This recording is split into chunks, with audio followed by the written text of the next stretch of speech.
For a lucky few, you're never too young to retire, as Luke Burbank explains. On a recent Sunday morning at a Bible camp outside of Gainesville, Florida, Nik Johnson got up to preach. And you've decided to take the simple path to wealth. Not about hellfire and brimstone, but about a very different fire. Financial independence, retire early. Ultimately, at the end of the day, financial independence really ain't about us. It's about the people that we love and the causes that we care about. This was Camp Phi, and its attendees were retirees and aspiring retirees who looked a little on the young side. Our first date, he had a coupon. When Johnson met his wife, Adena, some 30 years ago, she knew right away he was a saver. I did use a coupon. And I'm not ashamed. I'm not ashamed about it. So I knew that if I presented a coupon and she had an issue with it, she was not my soulmate. Adena, what went through your mind when you saw that coupon come out? How many other coupons do you have? What's the best deal? Wait a minute. Let's see what we can do here.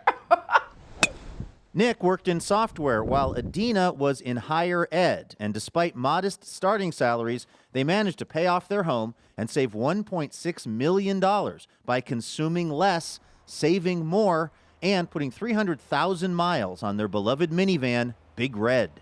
I shared this with Adena. I always wanted to be to the point that when I got 50, I didn't want to have to work. And so, honestly, I didn't exactly know how to achieve that.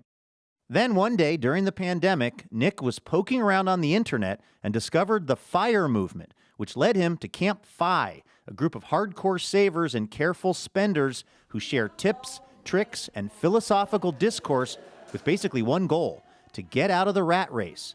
It's all inspired by this guy, blogger Mr. Money Mustache, also known as Peter Adinah.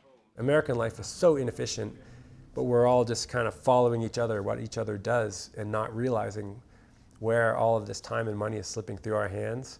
So start doing things that are different from what other people do would probably be the first piece of advice. Adinah retired at 30 and turned 50 this year. And I often think that because I retired so early, I've lived a lot longer than a normal 50-year-old. Like, I feel like I retired 100 years ago because I've had so many experiences. It's a great antidote to the usual thing where people say life goes by too fast and you miss it.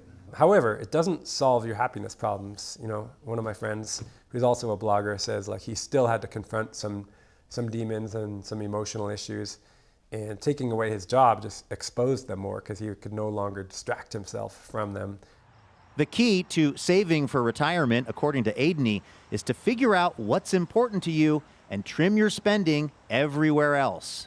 You know, as you start to elaborate what's important to you, realize, like, I'm going to minimize the amount of money I spent because that's my life energy. And there's some formula that arises in your mind of, like, the less I spend, the more life I have.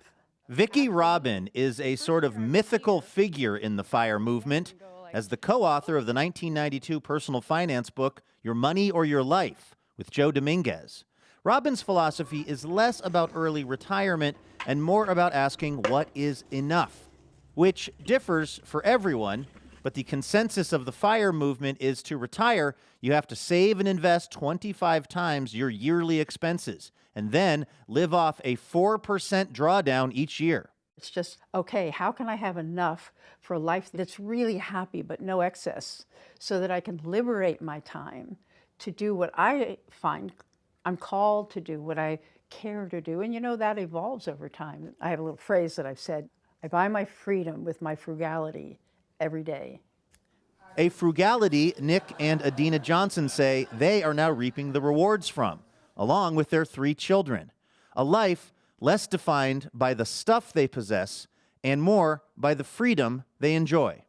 They're going to always remember this trip to Disney, but they're not going to remember, you know, the extra pair of tennis shoes I bought my son. My son's not going to look at me like, hey, Dad, remember that blazer you had on? Man, it was awesome. What do y'all have planned for the rest of the day? What's it look like? I'm jealous, whatever it is.